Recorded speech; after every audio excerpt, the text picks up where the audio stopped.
اور دوسری نشانی میرے آقا علیہ الصلوۃ والسلام فرماتے ہیں وَيَظْهَرَ الزِّنَا، فرمایا زنا عام ہوگا، زنا جو ہے یہ عام ہوگا۔ آج اس علامت کی طرف ہی غور کر لیں کہ رسول اللہ صلی اللہ تعالی علیہ وسلم نے جو یہ علامت بیان کی کہ زنا عام ہوگا، آج کون سا علاقہ ہے کہ جو اس علامت سے خالی ہو؟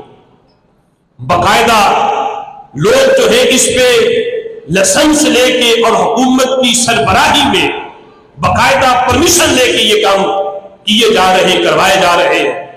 فرمایا زنا جو ہے وہ عام ہوگا، وَتَكْثُرُ النِّسَاء، عورتوں کی کثرت ہوگی، وَيَقِلُّ الرِّجَالُ، اور فرمایا کہ مرد جو ہے وہ قلیل ہوں گے، یہاں تک کہ 50 عورتوں کے مقابلے میں ایک مرد ہوگا۔ 50 عورتوں کا محافظ، نگہبان، انہیں کھلانے والا، ان کی پرورش کرنے والا، ان کی دیکھ بھال کرنے والا صرف ایک مرد ہوگا۔ 50 کے مقابلے میں ایک مرد، اتنی عورتوں کی کثرت ہوگی۔ فرمایا یہ قیامت کی علامتوں میں سے ایک یہ علامت ہے